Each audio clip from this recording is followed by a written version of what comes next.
FM.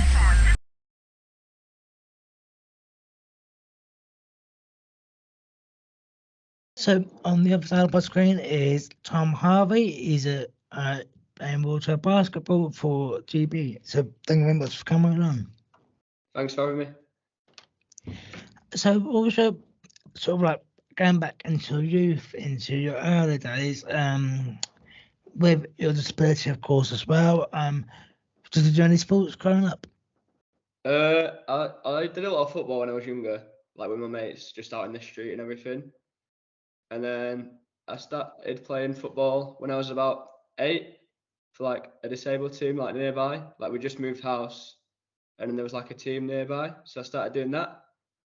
And then there was like a wheelchair basketball club at the same place.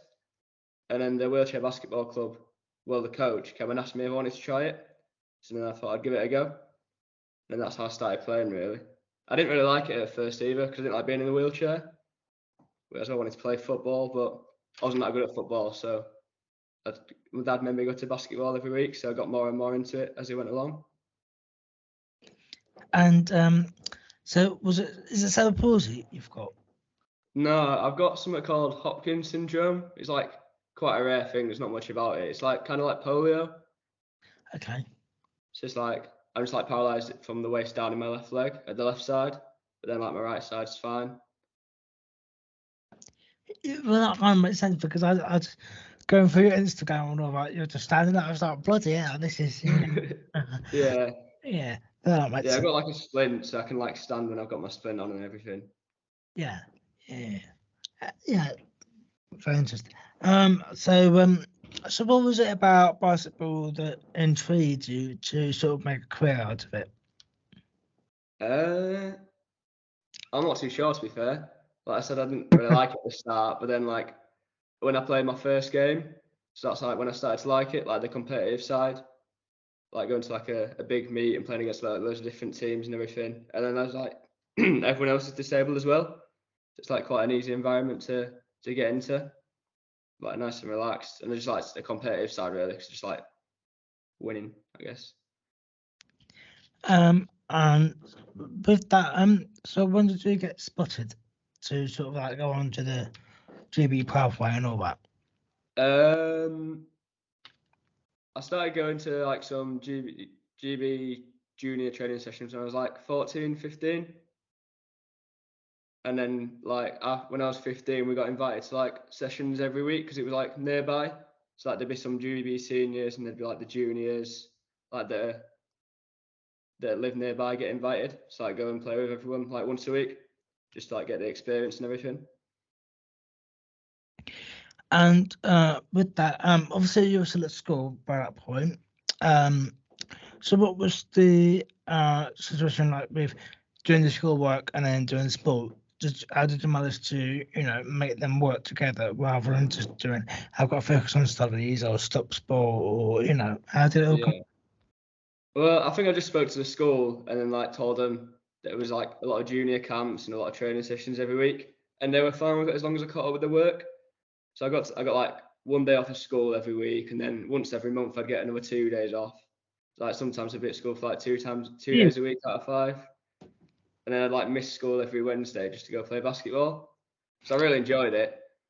And then I was probably kind of looking at COVID camps and didn't have to do any of the exams. So because I didn't really revise that much either, so it was quite lucky to be fair. Well, you are very, very lucky getting a few days off. Yeah. I'm 3 days off myself actually. Yeah, so that must have been quite nice. And then, so was your GCSEs A levels, were they all sport related or were they just something else? The GCSEs, I did like a bit of sport and then a few other subjects that I chose. And then when I went to college, I did the BTEC sport, so the whole thing was just sport, basically. And you're now at Loughborough, isn't it? Yeah, Loughborough University. Yeah. I've just done foundation year this year, and then moving on to the degree this year coming up. And was it your studying? Sport management. All right. Sounds nice. Yeah. Well, I haven't actually started sport management yet, but that's what I'm doing when I go back. Because like the foundation degree was like a bit of everything, so like a bit of sport, and then you do like those other subjects as well. Yeah, well, it sounds very, very good. And obviously that's why you met Calvin there, didn't you? Yeah, he's my flatmate. Like we're in the same flat and everything. Yeah. Poor you. Definitely poor you.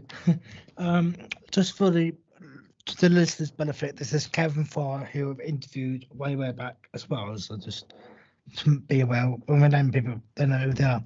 And then, but we're going to go on to some of your successes now. So you got under 18 bronze, didn't you? Yeah, yeah. That was Elite Eights. So that was like for my club. So like you have like a group, like there's loads of different groups, and then if you can finish top of the group, you go to like the Elite Eights, where you play against all the other teams that like top of the group or finish second. So we lost like the semi-final by like 2 points. So then we had to play for the bronze medal. But then luckily we won that. So that must have been quite a nice treatment to get to be able to progress further. Yeah, definitely. Because it was like the first medal I've won for my club. Like, cause I'd won a few at Yorkshire for under 15s, but then like I always wanted to win one for the club, so that was like the first one we ever won. And then the year before this year, like was my last year in under 18s, and then we got gold. So it was like quite nice because I always wanted to like just win gold for the club. Yeah. And so how long have you been playing basketball prior to winning your bronze medal? I've been playing since I was 8, so I've been playing for 11 years now. I Right. played my first match at 9 because you couldn't play until you was like 9, 10. Oh, yeah. And then after that, you then got picked to go to the 2020 GB Academy. So, Yeah. so that been obviously during a pandemic, that's probably not the best thing throughout the whole No. year. But Well, was this before COVID happened, or yeah, it was like just before COVID. Like I just won Player of the Year, like under 19 Player of the Year at regionals, and then a few months later in December, it was like there's like throughout it all we had like academies, like training camps and everything, and then there was like doing selection. There was like selection camps coming up and everything, and then few friendly games against Spain under 23s, and then a few months later COVID came. So then we missed out on like the Europeans, and then if we came top four, we'd have gone to the Worlds. So we missed out on that as well. So I missed out on a few cycles of like Europeans and Worlds just because of COVID. But and I know. yeah, and so were they rescheduled to a later date, or were they just cancelled completely? They were rescheduled, but GB pulled out of it completely. So like GB opted not to take a team for like safety reasons with like COVID and everything, because it was like still around. So it was like put down to the teams if they wanted to go to the tournament or not. And we pulled out, which meant we couldn't qualify for the Worlds. So we couldn't go to any tournaments. Was that a team squad decision, or was it the higher ups It was decisions? a higher up, so like we couldn't do anything about it. It was just for the juniors because the seniors went to theirs, but then like the juniors, we couldn't go to any of ours, so it got pulled. Fair enough. And then the following year, so let's backtrack a little bit here. So the Mohawks, that's the club you play for, isn't it? Yeah, I've just left them to be fair, but yeah, I've Oh, been playing there for the last 2 seasons. okay. Oh, fair enough. Yeah, because in 21 you got 31 points in your first win of the season back in 21-22. So you lost 2 games prior to that at the start of the season at that point, but you managed to get some points on the board in that win, didn't you? Yeah. I can't remember what game that was to be fair, but yeah, but it was that one of my best seasons so far because I was playing for Wakefield before, who I played for since I was 8. And then when after COVID, I wanted to play like at a higher level, so I wanted to play in the Prem. And Mohawks were playing in the Prem, so I moved there so I could play like in the best league. And then my coach put me in Division 1 and Prem, so I was like playing 2 games a week, which was really good. and so And then got a lot of game time. yeah. So how does it work with moving clubs? I mean, I'm assuming it's not like football. People don't buy you. I'm assuming. So No, you just how does it work?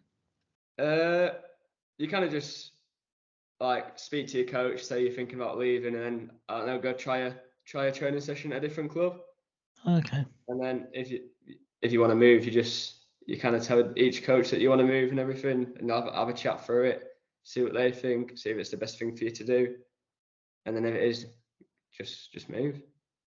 I mean, are they all local clubs, or are they just travelling other places around the UK, sort of in? There's a few local, like the one I played for when I was younger was like 15 minutes from where I live, Okay. whereas Mohawks is like an hour 20, so it is quite far. So it's not like you're moving with the club. It's just you're just moving clubs to play. You're not exactly moving Yeah, the country to play. Fair enough. And then the season just gone with the Mohawks. You got Player of the Year for Division One North. yes, yeah. Yeah. So that So that, that that was quite nice to get. I think I was like one of the top scorers in the league. Like I do like a lot more creating, so like I get like a lot more assists, like the role that I play and everything. But yeah, it was just quite nice to get an award. and it's quite nice to get an individual award because obviously it's a team sport. So to Yeah, get individual one is probably less likely to get, but you still managed to get that. yeah, and it was voted for by the captains and the coaches of each team. It's like each captain and each coach got a vote. So it's quite nice to get it because then it means that people you're playing against see you as a good player. And so you mentioned that you just left the Mohawks now. Yeah, Oh, okay. So this will come out in late September, so you've still got a yeah, while. So what's happening now then? Are you just moving on to a different club in the Prem, or? yeah. I'm moving to join Sheffield Steelers because it's closer to uni, so it's easier to train while I'm at Loughborough. Yeah. So it just makes more sense. And then my coach, who's at Loughborough, also plays for Sheffield.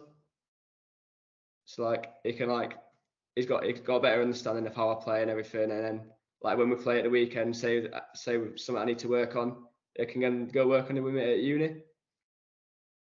And obviously Loughborough is a sporting university, so presumably they help with making time for gym sessions and then your studies and then everything that else that goes with it as well.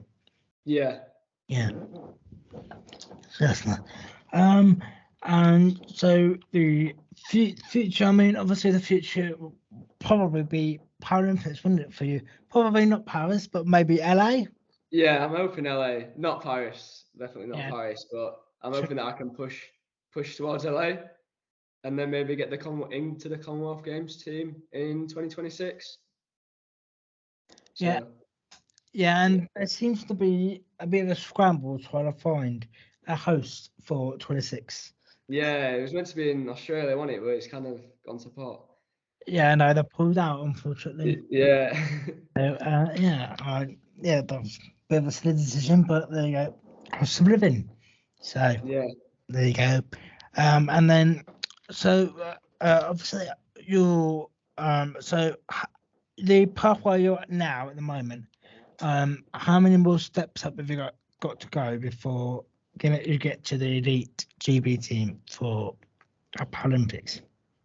Um, I'm not sure to be fair. I got invited to my first senior camp the other day as well, to be fair. Like I went there 2-3 weeks ago. So I got to like play with all the seniors that go to the Paralympics and everything. Like they invited like four or five juniors. So it was like all our first camp together. So it was quite nice because like some of them I've known since I was like 13, 14. So then go to our first senior camp together and play against all the PPC going to all these world championships and everything and play against them. It was quite nice, good experience, and hopefully get invited to a few more like in the next few years.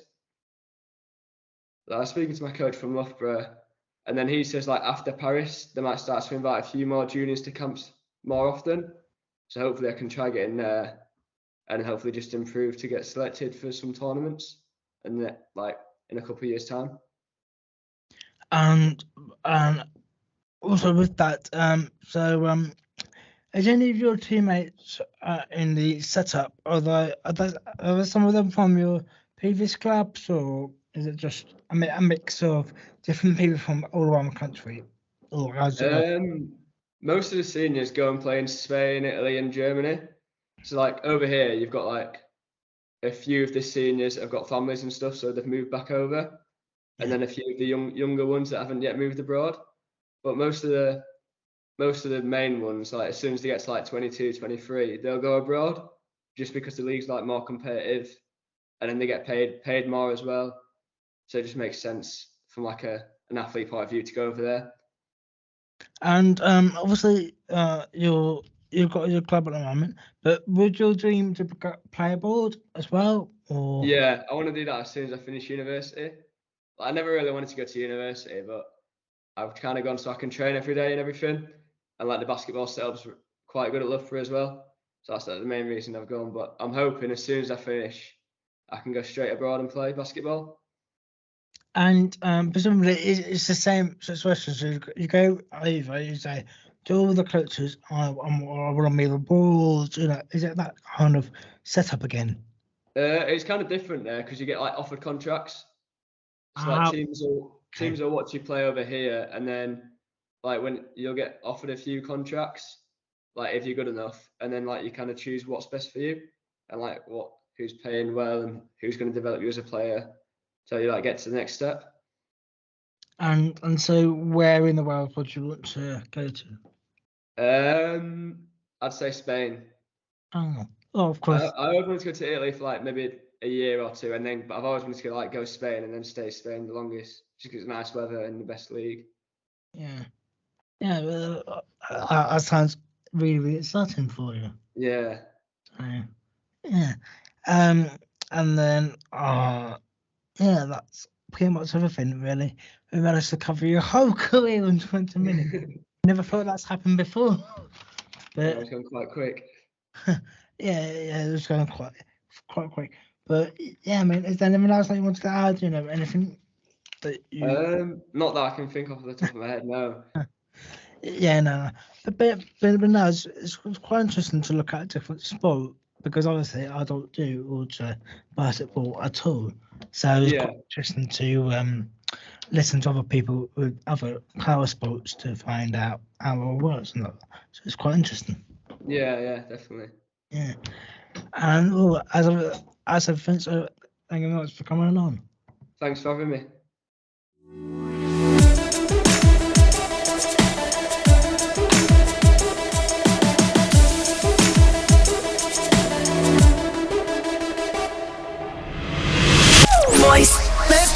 Voice FM.